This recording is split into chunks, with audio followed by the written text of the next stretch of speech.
Hello, hello, hello, and welcome to another episode of Cincinnati Soccer Talk. Following a huge week where we had a momentous game and actually nothing happened. Something about Joe Burrow throwing 85 yards or something, but Aaron Rodgers getting hurt. We don't know, but hey, we're here to talk about FC Cincinnati. Of course, yes, this is a different voice in the host chair this weekend, this week, whatever it is. This is Brian Weigel filling in for Boston Razzle Dazzle Brazzle. He had to go do some work, make some real money for a living. He's not on PTO. Shocking, everybody. So very excited to have you guys here tonight. This is going to be a little bit of a different episode of Cincinnati Soccer Talk. No best and worst. We're going to talk about a very exciting event coming into the city this weekend. And then we're going to discuss some supporter shield, some fun topics, and then end the night with some FC Cincinnati trivia. So if you're tuning in tonight and you guys hear or think of a trivia question, please put it in your comments and I will try to add it to our contest at the end of the evening. So please put it in your chat for us. I am joined by a great cast of characters this evening. I guess if you're looking at the screen, my right, we got Jason Ashcraft. Jason, how are you? I'm doing great. Thanks for inviting me on for our, bye week podcast. Yes. We're definitely the MLS Next group here tonight. Yeah. Still playing through the international break. Below me on your screen, we got the man, myth, the legend, Jeremy Lance. Jeremy, how are you? Excited to fill some dead air with you guys. So much just energy going into this week. I love it. Got your American Outlaw shirt on there. I do. Really excited for these two matches against that one team and that other one. I'll just say you're banging the drum for a Lucho Acosta call. That's what we'll say this evening. Oh, always banging that drum. Absolutely. This is a great episode. I think we're all going to have some beverages. So make sure to crack open your favorite beverage. We'll talk about favorite beverages here in a second, but we also got a guy who's new to the, I don't say new anymore, but he's still in his first year at Cincinnati Soccer Talk, but he's been doing a heck of a job covering the future of FC Cincinnati and made MLS Next Pro. Robert Ziegler, how you doing, man? You got to unmute there, Robert. Rookie move there, Robert. You gotta unmute. Gotta get the glasses. I got you now, buddy. I got you. I took care of you. Don't worry. Well, it only goes downhill from here. But nice to be on here with the three of you, and looking forward. It's not a bye week, right? We do have actual games beginning Saturday, right? I mean, if Lucho Acosta's not there and we're missing 4 other players from international, I don't know if we're going to call it a game or not. But hey, just keep those expectations low and be pleasantly surprised. That's all I got to say. Okay, well, we'll focus on Oman then. Or is it Oman? I have no clue. Okay. Real quick before we dive into the episode, everybody, make sure to check out our great sponsor, Apollo Home. Apollo Home has a back-to-school special for you. They're offering a $38 HVAC cooling or furnace heating tune-up special. So get your AC or your furnace checked out as we enter this time of the year, third summer, false fall. I don't know what Bad News Brad calls it, but it's certainly a unique time of year. So it's the time of the year where you're using both your furnace and your AC. It's delightful. I'm just getting ready to get into sweater weather and pumpkin spice season and all that. Soup weather. You big soup weather guy? Love soup. Love a Sunday soup. I made a stew this weekend. I rang in the fall with a nice beef stew. I thought you were going to talk about being in a hot tub or something there for a second. So no, avoided that one. So guys, go give them a call. Visit apollohome.com to special. They're such a great partner for our website. So go check those guys out. And, they do everything from heating to vent cleaning and more. So please support them as they support us. Again, if you guys have any FC Cincinnati trivia, stump these guys tonight. We're going to be testing the knowledge of Jeremy, Jason, and Robert later on. So please put your fun trivia questions into the chat. So as you will see if you download or are logging on, I'm Prosit FC Zinzinnati. This is Oktoberfest week. This is a great weekend In Cincinnati, you got the wiener dog races, you got the chicken dance, you got the sausage, the sauerkraut balls, the Reubens, Geta, everything and more. So no best and worst for the week. We're going to change it to Prost, our go-to German food and beer festival. You know, this is a foosball club, Cincinnati. So we got to talk a little bit about our German heritage, if you are German, or, you know, maybe the best event I think the city has to offer every year. So I'm going to start out my go-to food, beer festivities for this weekend at Oktoberfest. Guys, if you haven't checked it out, and again, it kind of pains me to bring this up because they're from Columbus, but go check out Schmidt's Sausage House. Get their spicy Bahama Mama. If you got hair on your chest, if you're a man, Bahama Mama just instantly grows it more. Get some sauerkraut, their warm potato salad, and of course, if you're packing on the LB, some cream puff. So very good recommendation. I suggest you try that if you can. Guys, my favorite beer, though, this weekend. I'm a huge Paulaner guy. They're not at Oktoberfest, sadly, but if you're down there in Erdinger Oktoberfest or a Spaten Lager, if it's a little warm this weekend. So, yeah, those are my favorite go-tos. Guys, you have any other go-tos? Your Germanness? Robert, what's your go-to for an Oktoberfest? I haven't been, but I have to tell you about a German connection to my love for the game of soccer, and that goes back to the late 70s, Brian, early 80s. On public television, there used to be a program called Soccer Made in Germany. It was with Toby Charles. It was kind of like a match of the day deal. They'd show like 60 minutes of a Bundesliga match. In between, at halftime, they'd show something about like a jazz club in Munich or Stuttgart or something. And I would sit there just transfixed, and whatever it was, 70,000 people all singing in unison, and that's what got me hooked on the game of soccer in the first place, way back when. So there's always going to be a certain German underpinning to everything that I like about the game. And you were talking about that like nightclub in Munich, and all of a sudden I had these flashbacks of Saturday Night Live, Mike Myers in Sprockets. If you guys seen that SNL, go check that out on YouTube. The little sprocket. Yes, exactly. Little sprockets. Oh, shoot. Jason, what's your go-to, man, for Oktoberfest? You don't get looking like me by turning down food. So I'm not a very picky person. I like, the brats, the Mets, that sort of thing, but schnitzel of any kind, I'll take it. But if I'm going for a beer, I actually had to copy and paste the company that makes this in the show notes, but I've had it before. It's called Fest Beer, and spell it the German way, by Weinhesthofen. I don't know. I don't speak German. So it's pretty good. I've had it before. Check it out if you're down at Oktoberfest, because apparently it's going to be there. But I do have to point out a YouTube channel recommendation. It has nothing to do with soccer, but it is about Germany and Cincinnati. There's a YouTube channel called Feely from Germany. It used to be called German Girl in the USA. She is a woman who is from Munich, who went to UC for both undergrad and grad. Now she lives in Cincinnati for most of the year, and just talks about the differences between Germany and the US. And I think she's engaged to a guy from Cincinnati. So that's, I think I've stumbled across that channel before. Yeah, it's a really cool channel. She actually does one episode where she walks through over the Rhine and reads the old German storefront signs and tells you, this was a watchmaker or whatever.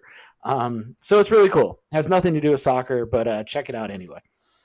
This is just one of my favorite weeks to be a Cincinnati, and we have to figure out a way to get FC Cincinnati back involved. I know was when they locked up the Supporter Shield or whatever, the USL Championship in 2018, they all did the chicken dance or whatever. Mm-hmm. I got to get him back doing that. Eric Schmidt. Who is the Grand Marshal? Do we know who that is? Lucho Costa's not doing anything this weekend. No, he's free. He's free. I remember one of the coolest things ever. When I was an intern at Warm 98, we had the Grand Marshal come and stop in on the morning show, and it was George Wendt from Cheers, and I got to meet him. No way. It was one of the coolest experiences of my life to actually meet him in person. And yeah. So if Oktoberfest has done anything for me, it was that moment right there. Will never be topped. German things for me. I'm pretty simple. I'm a big brat and sauerkraut guy. Love sauerkraut. Like a lot of German food. But definitely like a brat and sauerkraut. I will always be my go-to. And then when it comes to beer, which I don't really drink anymore, Yeah. I don't really like the Oktoberfest, like the Marzen style. I'm not huge on that. I prefer a Kolsch, and it's I believe it's pronounced Sooner Kolsch. So Sunner. The U has the little umlauts over it. I took 0 German, so I don't know what that means. That vowel then sounds like. But that's my favorite. So I would say those two if I were to have my perfect German meal. Somebody's either yelling at you or applauding you from their car radio right now. Both. Yeah. Yeah. Funny story. You're talking about grand marshals. I remember going down to Fountain Square one year for the chicken dance because Mini-Me was the grand marshal, and my mom was like, my brother and I were huge. Vern Troyer? Yes, Vern Troyer was down there. Man. So my brother and I did the chicken dance with Mini-Me. I remember seeing him. It is like hilarious because like he looked like he had zero interest in being there, and like for Fraulein is hilarious. Eric Schmidt grew up on Soccer Made in Germany with Toby Charles. I'm a little misty-eyed.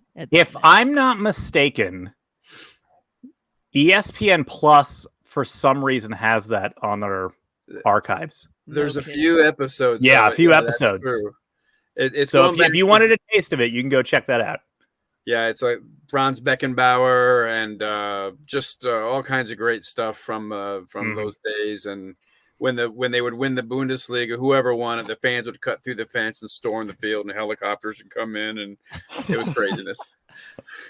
Well, I hope you guys are enjoying this. We're trying to do a little bit different episode this weekend. Of course, Boston is out of town. I think he's in like New York or something. He's not on a cruise ship, which is strange. I know. Please, if you're first time tuning into Cincinnati Soccer Talk, please keep revisiting us. Engage with us. Tell us what you like about FC Cincinnati. What's special to you this week? I thought it's a pretty awesome idea to find a way back to tie in FC Cincinnati and Oktoberfest. We really need to make this happen. Jeff Birding, Major League Soccer. Let's do it. Real quick before we kind of get back into FC Cincinnati, I would like to thank another one of our sponsors, Beyond Exercise. CSTers, you've heard from one of our sponsors, Beyond Exercise, all year. Well, guess what?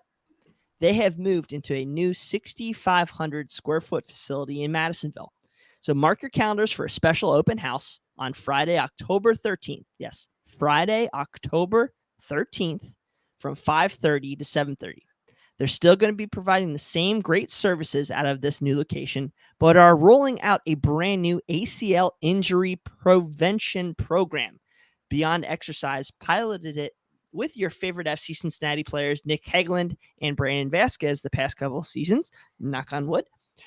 It's a good way to help identify risk factors that lead to non-contact ACL injuries, which are frequently seen in sports that require a lot of cutting motions, especially soccer.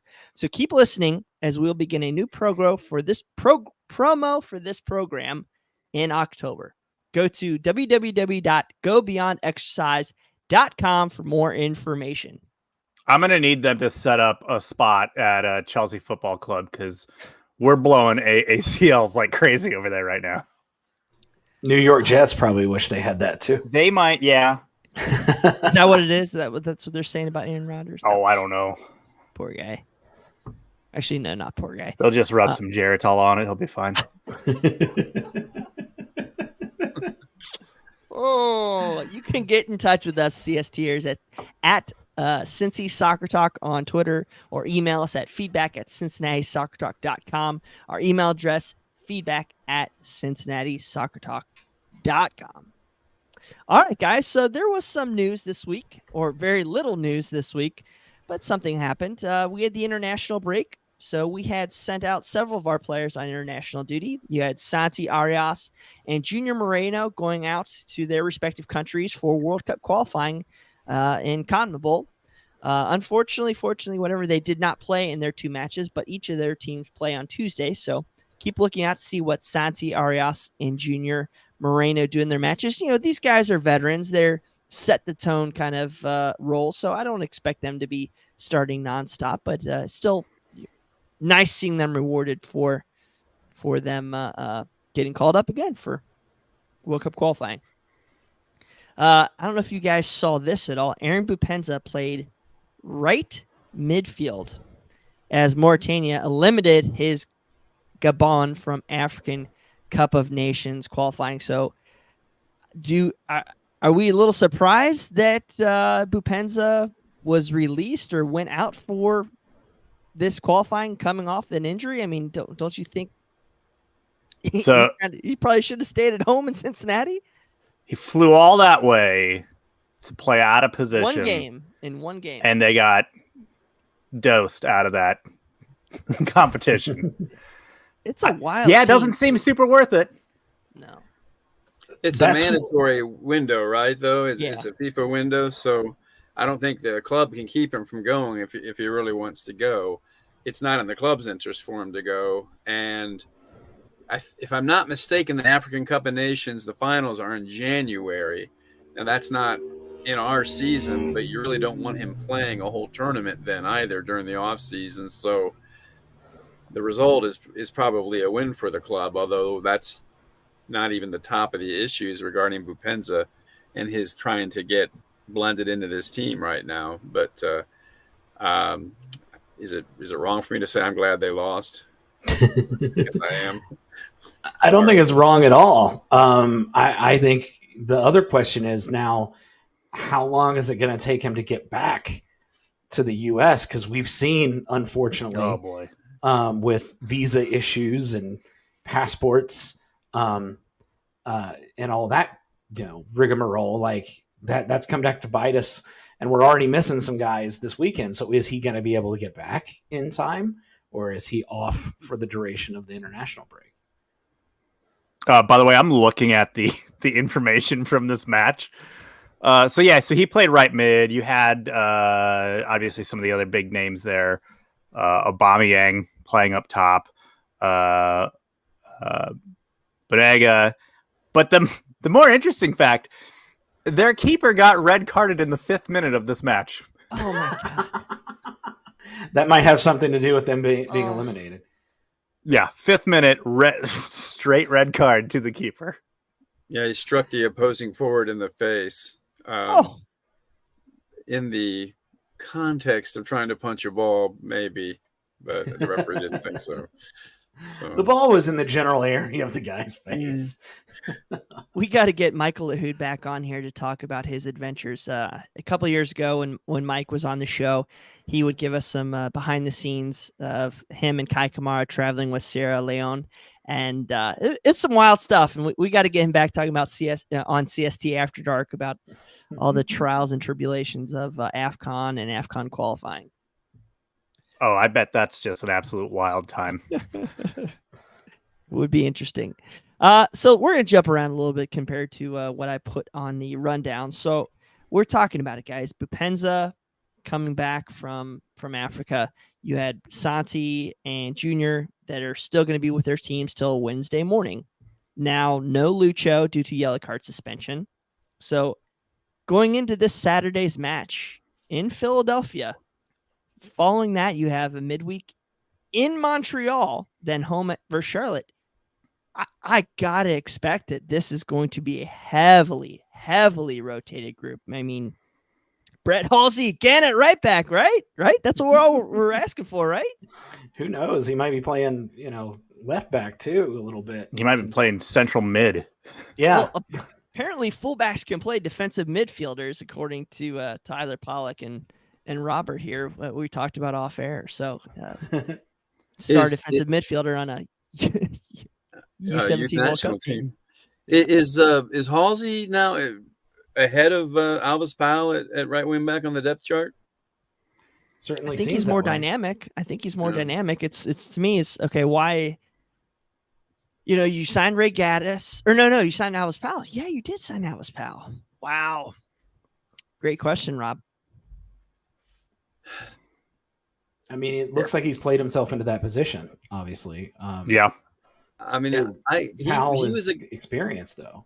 There's an episode going back early in the season. One of you asked me, Boston or somebody, about FCC2 and who kind of stood out for me. And, I mentioned 3 or 4 guys who'd already signed first team contracts.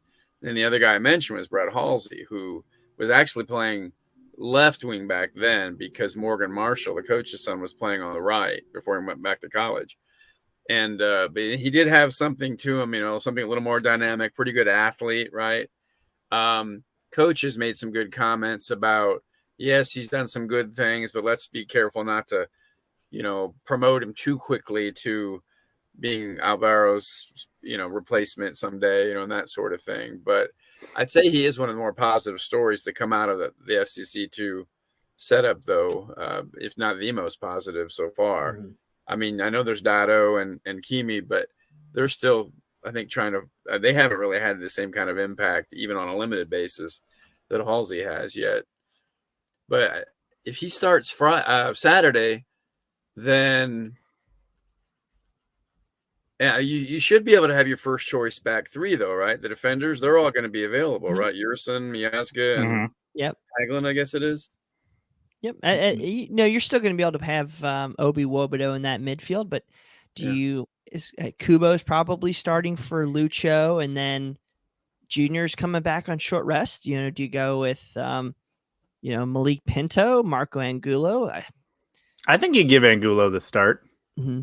Yeah, I think you do. Yeah, you're gonna have him and Arias coming back from international duty. So they play Tuesday, you said, so they won't show up till like late Wednesday Thursday. Earliest. So, and you fly out on Friday, I'm assuming, to Philly. So I think you're not going to see Moreno in the starting 11. Kevin Michael, why not start Alvaro in for Lucho and start Halsey at left wing back?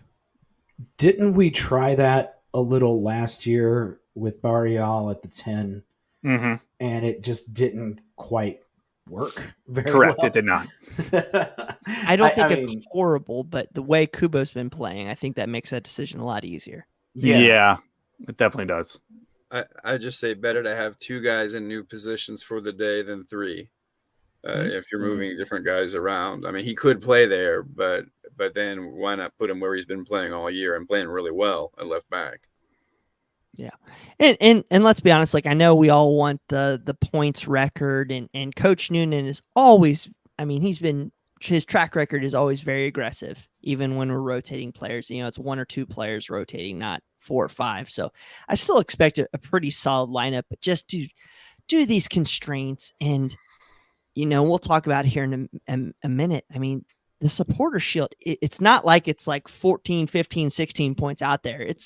If you really look at trends, it's pretty darn close. So I think you just gotta go after it, lock up that CONCACAF spot, and set yourself up and see what happens if Miami can come in 8th or 9th. So we're thinking Vasquez, Santos up top. Oh yeah, I mean, I would love to see Kubo behind them. Yeah.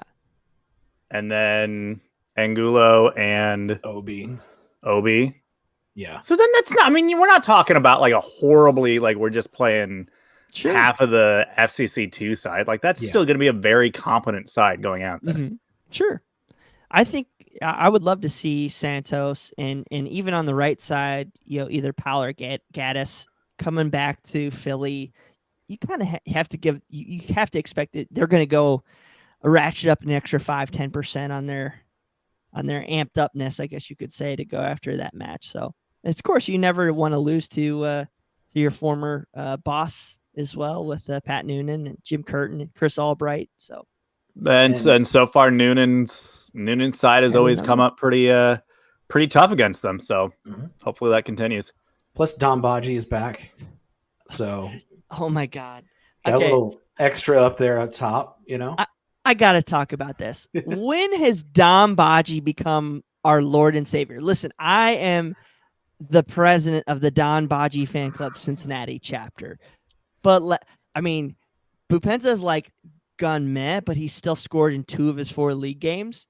And people are like, wait, I throw Baji back in there. I'm like, what the? Brad Weigel, you're an idiot. Come on, Brad. I think it's mainly just the depth thing. You got yourself a fourth, fifth striker. So, I think that's where people are kind of excited to have him back. But yeah, he's not my Lord and Savior. He's because Sergio Santos didn't go out for 3 balls versus Miami and try to put one of those on frame. Or go to the corner. Or go to the corner. Or do that. That would have been neat too. Dom's a great option, in about the 88th minute when we're up 2 goals. I think he'd be a great sub. Hey, and honest, let's be real. He's very dynamic in terms of creating space for other players. He seemed to be jiving, but going into this year, I think he's our 4th, 5th striker, and it hasn't changed for me. But hey, we'll see. We'll see what happens. Let's go back to the rundown here. Again, I mentioned tons of congestion left at Philly, at Montreal, and even though it's in Canada, it is grass. So hey, we don't have that. We never win games on turf, except we finally did in Atlanta. So guys, and every game in Montreal has just been bonkers between these 2 clubs. Well, yeah. So what are your guys' expectations going into these next 3-4 games? Jeremy, what are you hoping to see, or what are you expecting to see? Are you expecting, iron out Bopenza, finding out the best 11? What are you hoping for? I think the name of the game is to just get points. This is not a time to rethink the wheel. This is not the time to do anything ridiculous. This is just grind out some points, and you got some tough matches here. So you're going on the road to Montreal. You're going to Philly. Those are very tough outs, especially for this side.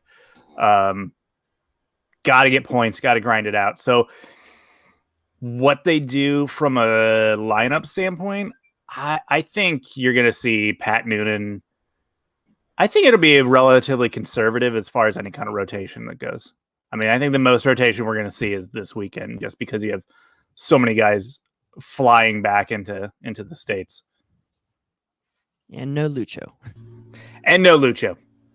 Robert?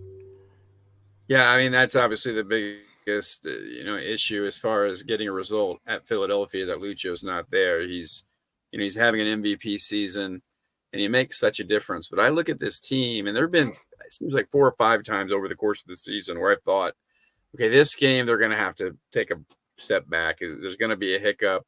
They're missing X, Y, or Z, and whatever the factors were, is like, well, this one they're going to have to just accept defeat, and they came out and they won. They did it anyway. They've done it a number of times this year, and I think because just living and dying with the emotions of it, maybe we tend to sell them a little bit short, or at least I do.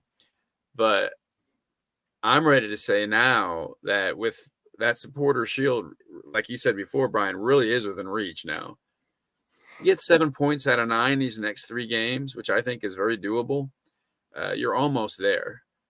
And I'd like to see this team step up in a big way. Again, this Saturday is the tough one because Lucho's not there. But let's see some other guys step up, and just that whole, what's the expression about the sum of the parts or whatever, just the cohesion that Noonan has built with this group. I think they're quite capable of getting a good result in each of these next 3 games. And I'm very bullish on their chances right now. Yeah, you look at the form guide, go on MLSsoccer.com and just click on the standings and form guide. There's very few teams that have put together the consistency of FC Cincinnati. I know we've had some bad games at Columbus, at DC, at St. Louis, but everything else, they're either wins or they're nail biters. We're tough. We're tough out. So, that has to be taken into account even when they're going into 2 very difficult places to play. Jason? I was Mr. Negative going into Atlanta, and they pulled out a win. So I'm going to keep that train going. And I'm going to say, I'm going to steal Kevin Michael's comment over in the chat, but he said he could see these next 2 games being the first back-to-back losses for FC Cincinnati, I'm going to go ahead and agree with him. Just with all the rotation that's going on, without Lucho, we've had games where Lucho has subbed in late, but I don't think we've had a completely Lucho-less game all season, which is big. That's going to be a tough out in Philly. Montreal is always insane. But yeah, if I don't see us maybe wrapping it up in the next 3 games, but once we get back home against Charlotte, I'll feel a little better. But the next 2, I would not be surprised if we come out without bringing home any points of those. Mm-hmm. Let's talk about where we are on the table. With 7 matches to go, we have sitting on 57 points. You have St. Louis in second place at 48 points, but they have 6 matches remaining. New England, 48 points with 7 matches remaining. So they're 9 back, but they also just lost their head coach officially, I think today or yesterday. So we'll see what happens there. They have not been playing very well as of late. Orlando team came into Cincinnati, put us on our back heels, 47 points with 7 matches to go. So they're 10 points back. And then you have Philly, who's at 46 points with 8 matches to go. So I think that's certainly a option there. They're kind of scary, but outside of that, I think we still got a pretty good driver's seat on this supporter shield. If you guys go on Reddit, I know Boston's favorite thing to discuss is the magic number from MClip on Reddit. Basically, the magic number to officially clinch is if we get 14 points, nobody else can overtake us. Again, assuming somebody gets hot like Philly and goes on a tear.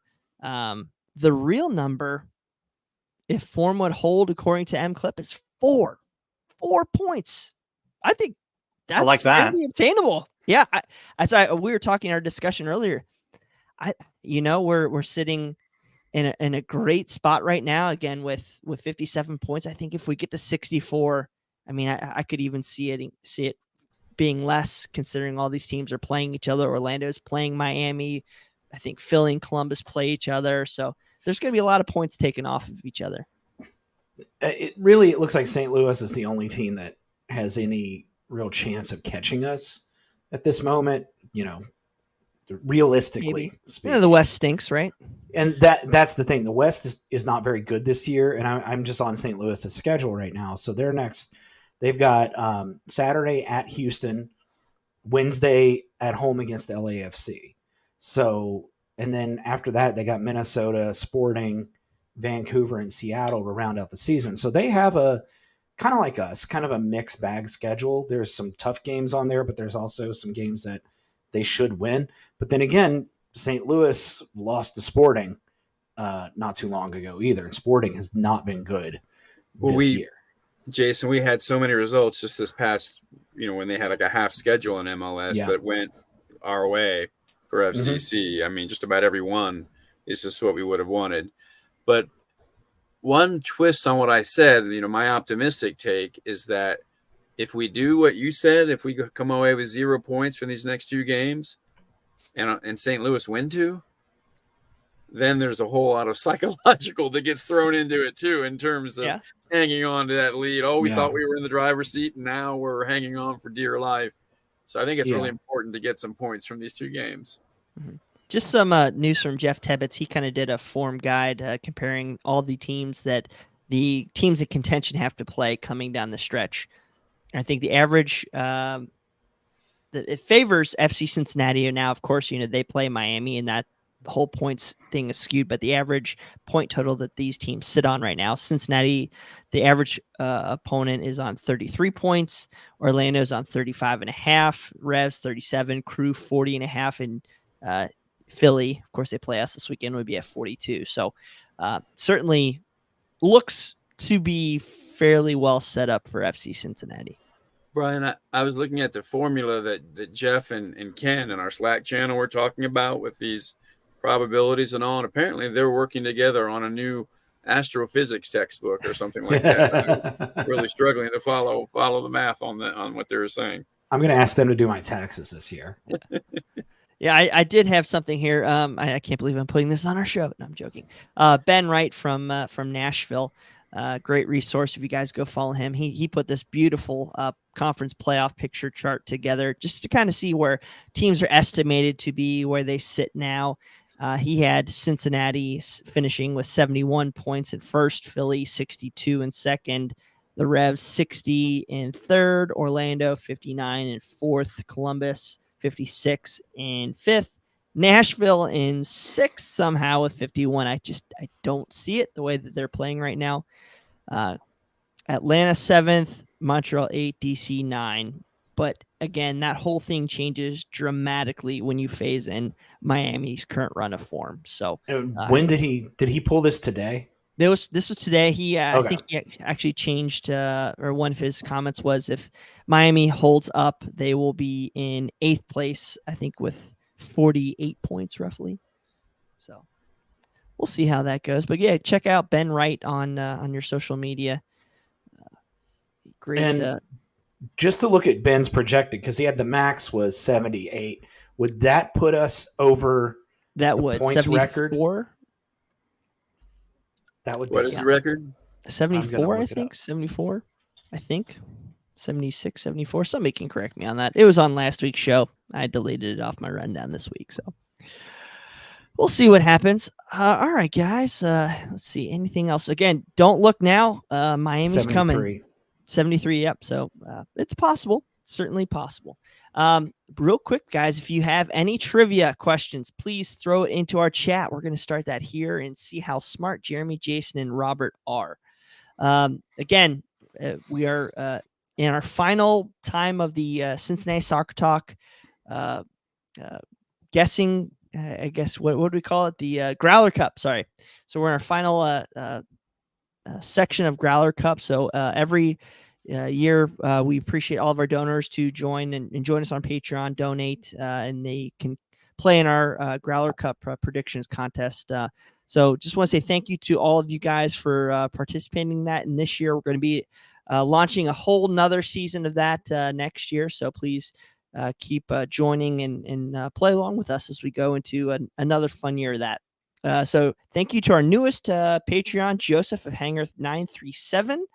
Also have Red Lee, John Davidson, a dinosaur rar, Laurel Failer, Matt Adamchick, Riley Stephen Burke, James Denbo, Tom Niehaus, Brian Giles, Dan Albers, Will Kajek, Ian Rexroad, Carl Feit, Christina Schwarma, Kyle Pohl, Rupesh, Tom Beaversdorf, Super Average Jason, John Haskell, Ryan Ernest, Mary Lou, West Anastasi, Rob Pierce, Clifford Adams, Thomas Spieth, Pierce Johnston, Mike Prentice, David Viederhold, Rob Grissel, Brad Weigel, Kevin L. Day, Paul Hedker, Alex Carnegas, Dave Tangler, Patrick Lonnie, Mike Bowman, Brett Silva, Kevin Cooney, Joe Max, Jack Emery, Sarah Gorman, David Moore, Bob Ryan, Ryan Durkin, Bart Lebeda, Rob Triple, Joe Lowry, Bill Leopold, Maureen H. DeMarais, Joseph Guerra, David Myers, John Cafardi, Olympico, Joseph, Jackson Fight, Kyle Blair, Justin Blair, Kyle Phillips, Ashley Niehaus, Dan Burns, Coach Clip, Justin Gregory, Scott Dalton, Jason Ashcraft, Jeff Tebbets, Troll, Matt Bauer, Pete Koch, and another new member, Mark Godsey. So thank you guys so much for supporting. Go to CincinnatiSoccerTalk.com/support or on Patreon if you want to hear your name butchered by me or Boston every week. Thank you guys very much for that. All right. So guys, let's see if we got any comments here. If you guys do have any fun trivia questions, please put them in the chat here and we will try to add them to our show. So how are we going to do this, fellas, to make you look as smart as possible? Okay. So we don't have any buzzers. We don't have rebuttals, things like that. So what we're going to do is we're going to make it too complex than what it really needs to be. So we're going to open up the beer of knowledge and we're going to play this game. So here's the rules, fellas. Each player is going to start with 3 points in the bag. That's your bank. You got 3 points, so nobody finishes with 0 unless you're a moron. Each correct answer, each correct answer is worth 1 point. If Thanks for redefining me. If a player misses an answer, the other two can wager for the right to answer the question. Each question is worth 1 point, but should you get it wrong, then you lose wager points, whatever. Some questions also have bonus answers. So the gist, if I give Jason a question, he misses it. Jeremy and Robert can bid to answer that question. Say Robert bids 10 points and he misses the question, he loses 10 points. If he gets it right, he gets 1 point. So got to be careful how much you want to wager there. Double Jeopardy style. Is there also a daily double? There will be a Final Jeopardy. Okay. We're trying here. All right. So in the Wheel of Destiny, our draft picks, the first player is Jeremy. Sweet. Followed by Jason, followed by Robert. I have the official score tally here. Again, if you guys have any questions, please feel free to put them into the comments section. I'm going to see what we got. What happened to the Flaming Cheetos pretzels? That is not a trivia question. That should be in the comment box at FC Cincinnati. Right. Oh, that's a good question. Hold on. What happened to Flaming Cheetos pretzels? That is a great question. Sounds very subjective to me. I've never had those. Boston would know that answer. Boston would know that answer. Okay. So, Jeremy, you're first. Sweet. All right, let's go. This is going to be a Name That Player segment. Okay. Name That Player segment. Okay. So I'm going to basically announce some facts about this player, and you have to guess. Okay. All right. Played for FC Cincinnati for 2 seasons, following his time with the Ottawa Fury, Toronto FC, and Chicago Fire. This midfield forward played over 4,000 minutes for the Orange and Blue. The former Cal Bear had 9 goals with FC Cincinnati, including the club's first ever goal. He might, ironically, be known for a goal that was waved off that should have been allowed.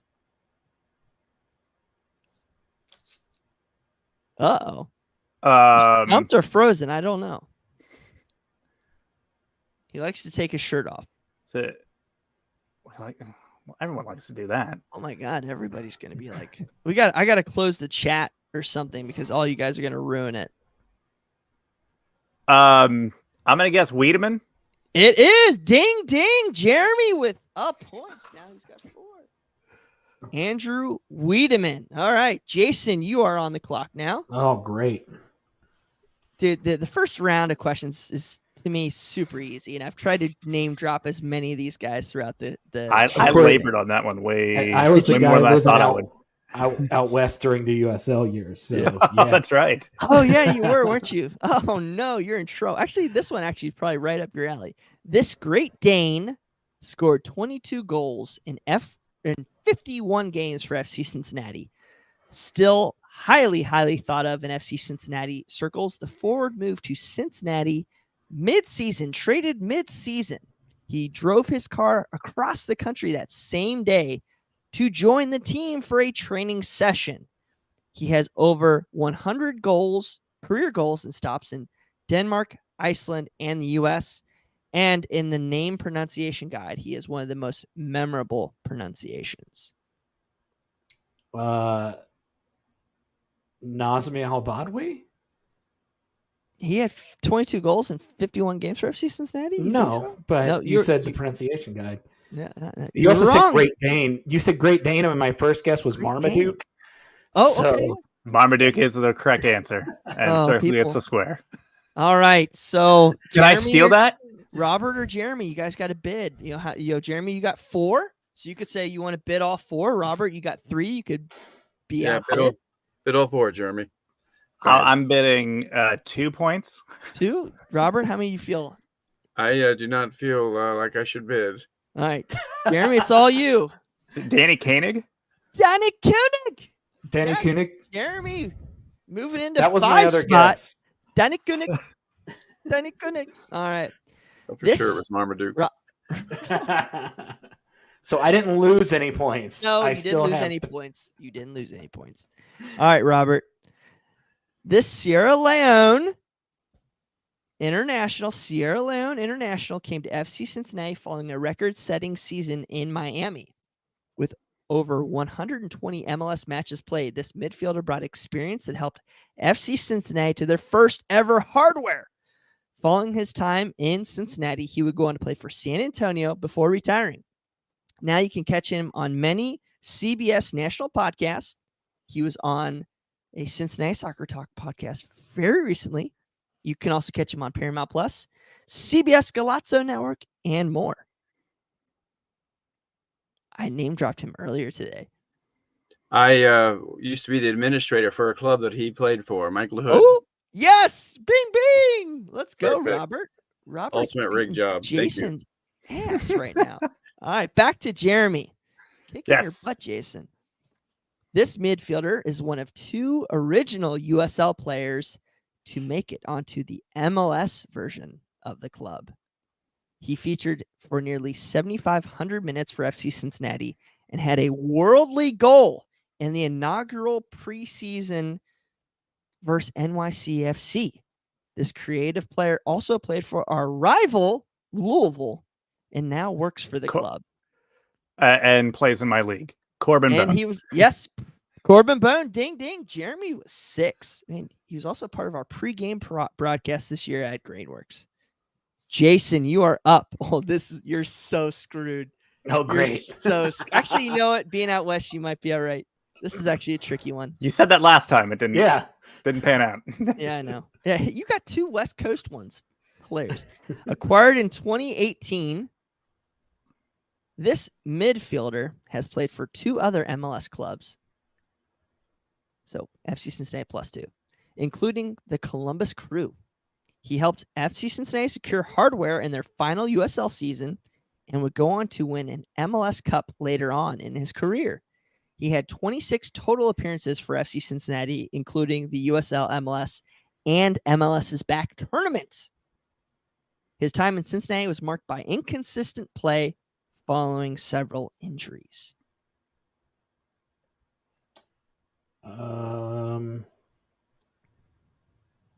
West Coast. What? Is it Etienne? Nope, not Etienne. Okay. Clifford, you gotta stop putting in your damn. No, Clifford's helping me out, buddy. Don't help me stop out with the putting wrong them in answers. we gotta lock down these comments. So Jason missed. Again, acquired in 2018, won an MLS Cup with Columbus. Man, if this was Star Trek trivia, y'all would 26 be appearances, in for a hurt. played for the USL and MLS clubs. Anybody want to bid on this one? Jeremy? Gosh, Robert, I you wanna do. bid? I'll bid 1. Robert, you want to bid? He's No bid. He's on Wikipedia. What was the? I'm sorry. Can you run through all of them real quickly again? Acquired in 2018, played for 2 other MLS clubs, including the Columbus Crew, helped FC Cincinnati secure their hardware in the final USL season, go on to win MLS Cup with Columbus later on in his career, 26 appearances for FCC, including in the USL, MLS, and MLS's back tournament. Was it 1 point? I'll go 1 point. Was it Okay. Fernando Adi? Fatai Alashe. See, the 2 guys came at the same Alashe. time. I knew it was I one know, of the 2. but Fernando Adi didn't have issues because of an injury. He had Right. some other issues. He got pulled over in front of IKEA. Yes. You got a lead foot. All right. So who did it says that was 1, 2, 3, 4, 5, 6. So now it's Robert. He just needed more time to read the directions, probably. All right. Acquired for the inaugural MLS season. Sorry. Acquired for the inaugural MLS season. This creative midfielder shone brightly in the away match versus Atlanta and in a match versus the New England Revolution, but struggled to integrate into the team, except for karaoke nights. A former U.S. men's national team player, his star began to rise in Belgium with Ghent and Anderlecht before his loan to FC Cincinnati. Many rumors have swirled on why he departed the team after only 9 games, but he's still applying his trade in their Azerbaijan Pro League. Spent also quite a bit of time in Israel. I think I actually know this one. National team. Mm-hmm. U.S. men's national team. 1 goal for FC Cincinnati. Best pass of his life versus Atlanta. Former U.S. men's national team, Belgium. Please stop putting guesses in the chat. Don't worry, my eyesight, even with my glasses on, I can't see it. So, Ezekiel Horstenstoodle.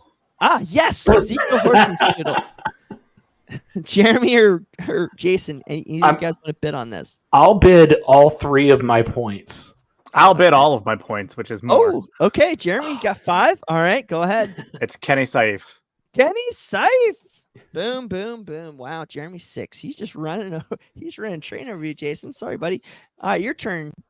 Jeremy, you're up. Here we go. This attacking midfielder comes from a prolific Dutch footballing family. He arrived in Cincinnati in 2020 to much fanfare, but never fully found his form. The player featured for some huge clubs prior to Cincinnati, including Ajax, PSV Eindhoven, and Newcastle. He was supposed to be the key to FC Cincinnati's Dutch revolution, but injuries allowed him to only appear 13 times for FC Cincinnati. De Jong. Sam damn, Jeremy's just killing you guys. Just killing you. To be fair, guessing a Dutch player with the last name of De Jong is just not fair. I think you should have to say his first name. Yes, I'm sorry. Sam De Jong. All right. Jason, I'm taking pity on you. I'm going to give you an easy one. That's like guessing Smith. For this midfielder, this defender has 250 MLS appearances to his name. He's relatively local. He came to Cincinnati as one of Chris Albright's early signings to change the club's culture. He has experience with Pat Noonan at his previous stop and is returning to his original club this weekend. Oh my God, this is like the easiest freaking one I have. But you said defender. 250 Major League Soccer appearances. Defender. He's from Indianapolis, relatively local. One of the early signings for Chris Albright. I mean, I do know this. People are yelling at you right now. Cliff Adams, stop. Is it Gaddis? It is Ray Gaddis. Jason on the Rev. board. Finally. All right. And I have the mute. I'm on our personal chat, so I don't even see. That's good. You all need to switch over. You all need to switch over to private chat. All right. Robert, this should be a good one for you. The center back has applied most of his trade in England. He's appeared in 33 matches for FC Cincinnati, including the MLS Cup, US Open Cup, and a one-off Leagues Cup appearance. A Manchester United product, he played for former FC Cincinnati coach Jaap Stam while at Reading. He was a part of the 2022 FC Cincinnati squad. They made their first ever MLS Cup playoff appearance. It's his past tense, though. He's not on the team anymore. Correct. I love that, Jeremy. Right? No? Did you freeze? What did you say? I said Blackett. Yeah, let's go, Robert. Okay. All right. Now we're changing now, guys. These are going to be shorter questions, more rapid fired. Jeremy, you are on the board. All righty. Okay. And there are some questions that will have bonus points. If there's some that have multiple bonus points, if you get the first question right, you get 1 bonus point, and then it goes around the horn. Cool. The first USL team captain was FC Cincinnati team captain USL. First USL team captain. First game USL team captain. And no, a Jaap Stam team did not make a playoff appearance, Jay. He played for Jaap Stam at Reading. First USL team captain. I thought this was a layup. I'm just going to make a guess since I don't think I actually know. We go Corbin Bone. No. Jason, Robert, anybody want to bid? Robert said no. Jason? You guys are going to slap yourself in the face. Is it?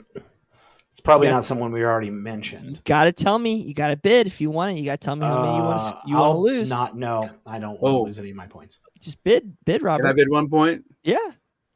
Jimmy McLaughlin. Nope. Ah! All right. Jason? I don't have enough points to risk it right now. Austin Berry. Oh, okay. Austin Yeah.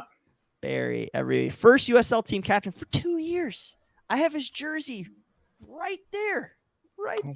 It's out of view. Can't see it though. I need to. Sorry, Apollo Home, you're in the way. All right. So that was to Jeremy. Now it's to Jason. The first captain of FC Cincinnati in an MLS match in Seattle. First captain, MLS team. Oh, I should know this because I was actually at that game. Oh. But Disappointed, fellas. I don't.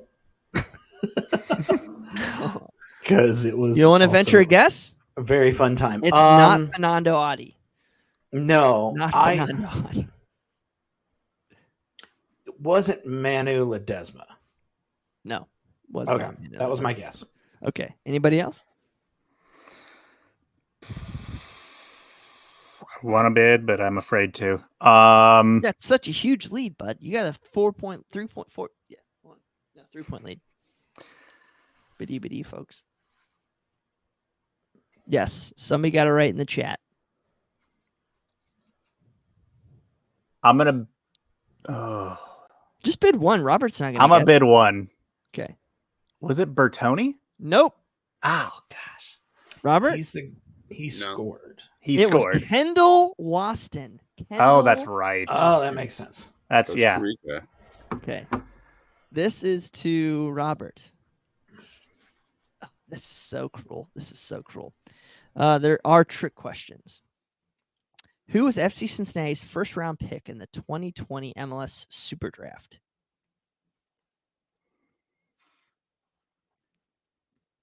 That was our second draft, not the first. So first would have been Frankie Amaya, the second.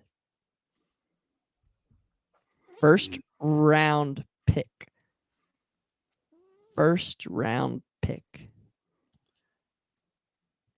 I'm going to give you another one.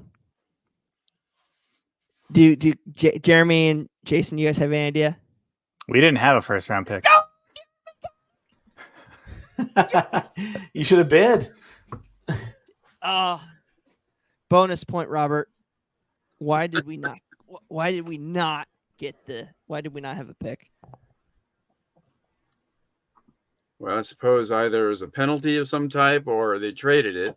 We did trade it. We traded it to Miami. God, I'm thinking 4D chess here.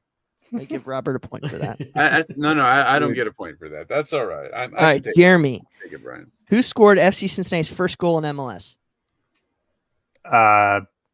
Bertoni. Yes. Bing, bing. Jason. Who Yeah. got the? This is so cruel. I gotta skip this. I can't. Skip this one. It was gonna be who got the first red card in FC Cincinnati MLS history. Kakuta Mane, 28 games in. It was Who that leads- late? Wow. Yeah, I know. Who leads this, Jason? Who leads? And again, if you get this right, you can get a bonus point. There's 4 answers. Who leads FC Cincinnati in Major League Soccer when we founded MLS soccer appearances?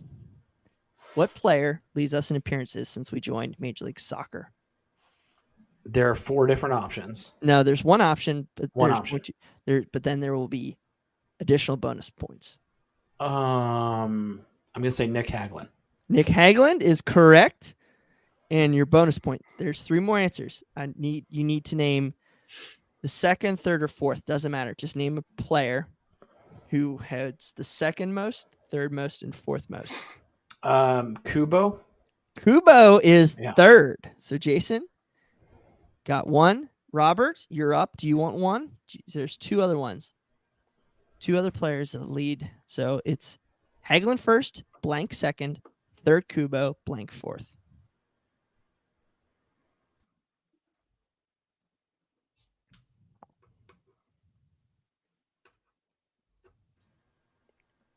Robert fell asleep. It was so hard. Yeah. Who was I was just gonna say Kai Kamara is not an acceptable answer, but maybe you can pass, Robert. Yeah. Jeremy, do you want to crack? Kamara.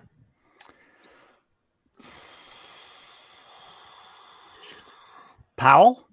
No. Number Okay. one is Nick Hagelin. Number 2 is Brandon Vasquez. Number 3 is Okay. Yuya Kubo, and you're gonna be surprised. Number 4 is Alvaro Barreal.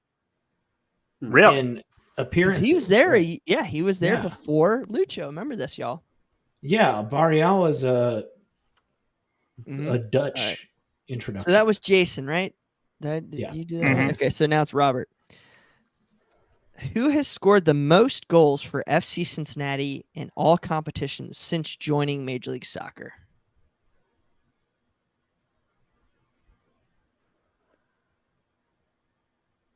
God, Robert's so pissed at me right now. Most goals. It's shockingly close. There's one goal separating first to second and another goal separating second to third. Very tight. I'll go ahead and say it. I'll just guess Lucho. No, it's not Lucho. Oh. Anybody want to guess? Jeremy, you have 7 points, and Jason, you have 6. I'll bid a point. Okay, Jeremy, you want to bid more? No, No, he's good. go, Jason. I'm going to guess Vasquez, but It is Vasquez. It is. Wow. There you okay. go. Yep, the most goals is Brand Vasquez, but the most MLS goals. So all competitions is Brand Vasquez, but the most MLS goals by one is Lucho, and then Brenner. Yeah, it's like boom, boom, boom. Okay, back to Jeremy. There's 2 answers for this. Okay. Okay, if you get the first one, we'll go to, Jason or Robert can bid on it. What 2 players have won the MVP award for FC Cincinnati? Not a league MVP award. There's 2 in That have USL. won a league MVP award. They've won 4 FC Cincinnati. We've had 2 league MVPs. Ledesma? Ledesma is correct. Jason or Robert, you guys want to bid on the second one? No. No? I'm trying to think. No, I'm not No? going to bid on it. Okay. It was probably during our first season, though. I'm going to guess that. Shauna Coley? Shauna Coley. All right.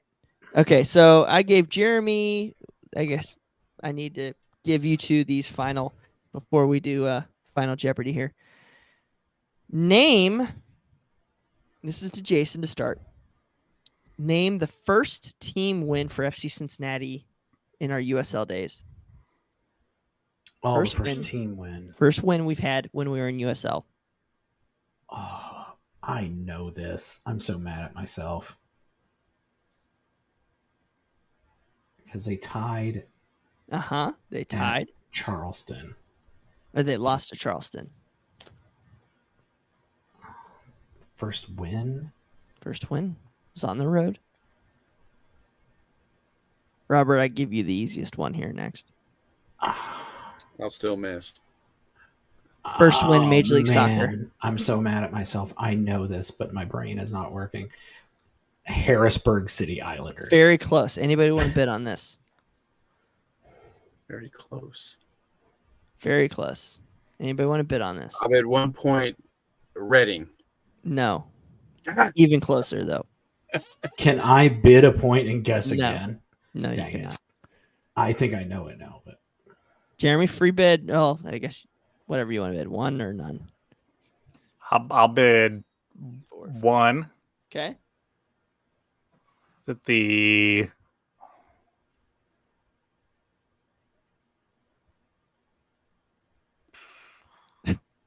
was it the Wilmington Hammerheads? Nope. Bethlehem Pittsburgh. Steel. Yeah. Bethlehem Steel. All right. So right now we Neither have is Jeremy with Pennsylvania. 7, Jason with 7, Robert with 5. But Robert, who was the first win? Who's our first win as an MLS club? Portland. Boom. All right. So Robert has 6, Jason 7, Jeremy 7. Final Jeopardy. Okay. So you guys can wager however many you want.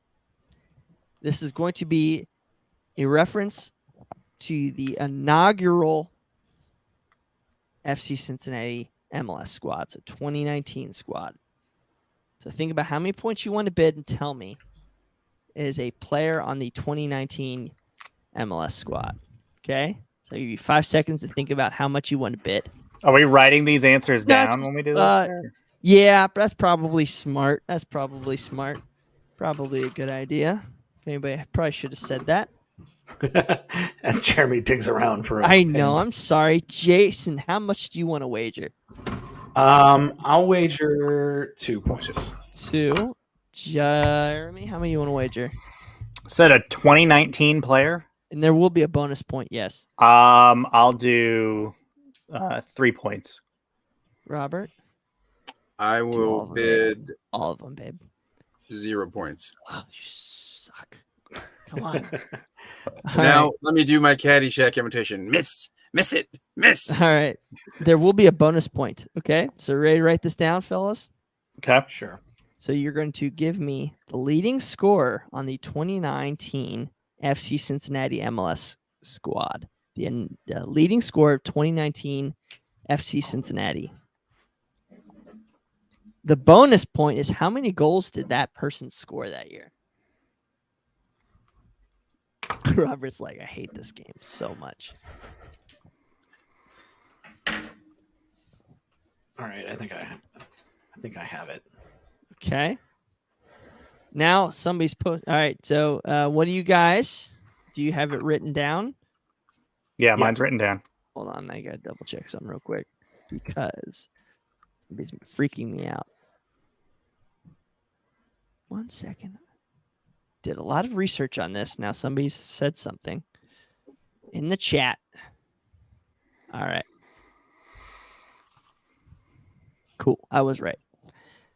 All right. Jeremy, what did you guess? I guessed Ledesma. Oh, no. 6 goals.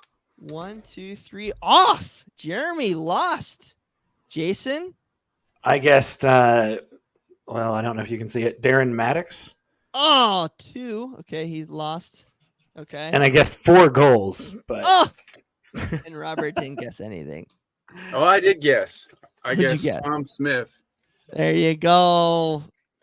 0 Robert's points. the champion. He didn't bet anything. Robert's the Cruz. winner. Alan Cruz, 7 goals. 7 goals, Alan Cruz. Do not let Brian Weigel near any board of elections counting anytime. Robert, I love you. What's my prize? Robert, God, you can have a beer on me, buddy. Oh, that's hilarious. I thought you guys would get that, Alan Cruz. Somebody's going to go back and count the points again there, and I think it's going to be bad for. You're very kind, shoot. Brian. Is all I can say. I hope you guys all had fun. Thank you guys for joining us.